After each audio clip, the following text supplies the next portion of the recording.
When you're working with an actor, how much of a cheerleader are you? I think cheerleader is the wrong term. I think cheerleader comes off as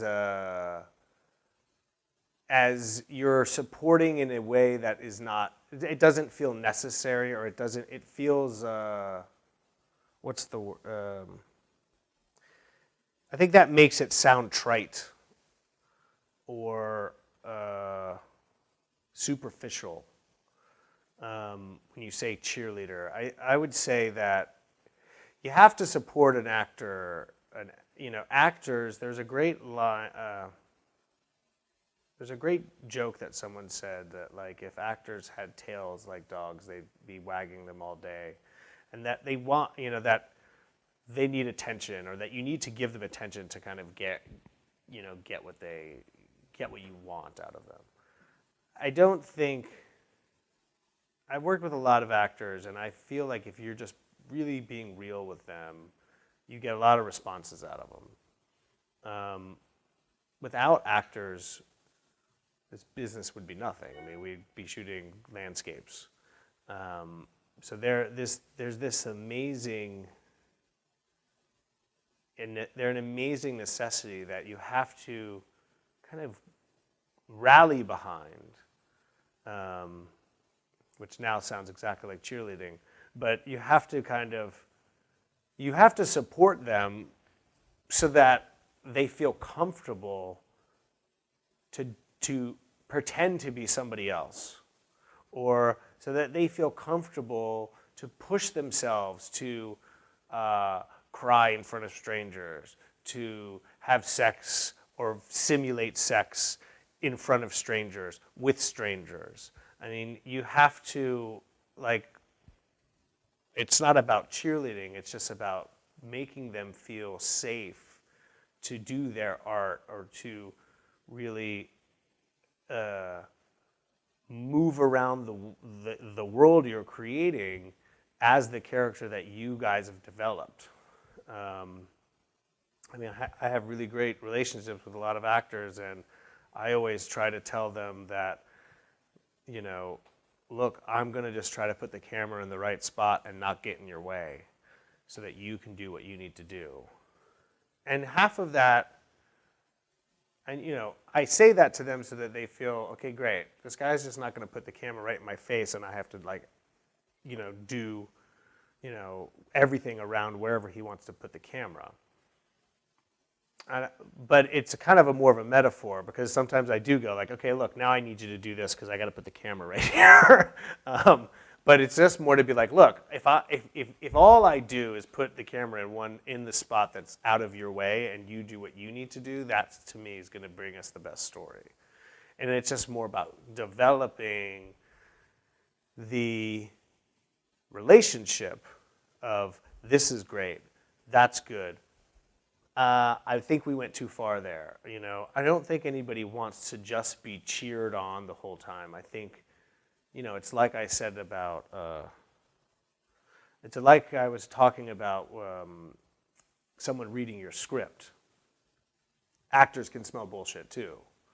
You have to smell bullshit in this business. Is my script good?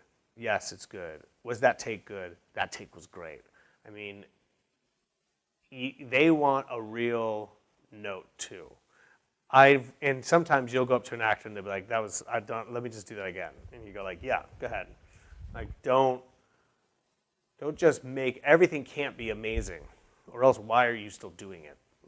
Like, why are you still doing this take if everything's amazing? And I've seen people go like, that was great, but it was like, well, you keep saying it's great, so what do I need to do differently? And it's like, just be real with people and talk to them, and say what's good, but tell them what's bad. I mean, people want to know what's bad, but to cheer, I don't think you want to just cheer on an actor the whole time. I think you want to motivate and give them this, protect the space that they're in, so that they can deliver what you need them to deliver. So you don't want to be the cheerleader or the greeter, for lack of a better word, but then how much are you the critic? And how do you play that role? with an actor? I think you want to, how much you want to be the critic. I mean, you have to be delicate with that too. You can't be, you can't totally criticize. I almost want to say, this is probably a bad analogy, but I think you more want to be a coach. That you want to try to motivate and cheer them on, and then when they screw something up, you want to be like, no, that's not what we need. We can't go. If we go that way, then this is what's going to happen. Like, what does your character do after that? Like, if you cry now, what are you going to do later? You know, like, this is not the time to do that. Like, what you did before, we got to stay in that moment. We got to stay there, and you got to move. You know, and reinforce and like push forward, but not. You know. Coaches criticize all the time, but do they do it, you know, constantly? Not a good one. So, you know, it's not critiquing, it's just going, I guess it's just finding that balance of taste that you need to, that you also, like you and the actors are always kind of work out before. Like, how is this character supposed to be? What is it supposed to do? I mean, there's a lot in prep that you should be doing with your actors to try to get them to understand a character the way you understand it. Because they are going to come in with their own understanding of that character. And you want to make sure that in prep, those things are the same. Because or else you're just trying to, I mean, you're trying to guide your actor to what is in your brain. And your actor is always trying to show you something that's in his. And sometimes those both can be great. I mean, you know, I know that sometimes I've seen something and an actor has shown me something that has been so much better. And that you have to be open to kind of them really improving on what you always thought it would be, or what you envisioned. And then sometimes you have to kind of delicately like breadcrumb them back into a place that you want them to be. Like, you know, there's usually a middle ground that you'll find. And that's why it's kind of, I mean, that's kind of what makes it so fun, working with actors. There's such a craft to what they do, and good actors really put a lot of work in prep and in their character and to why things are done, in their choices that are being made.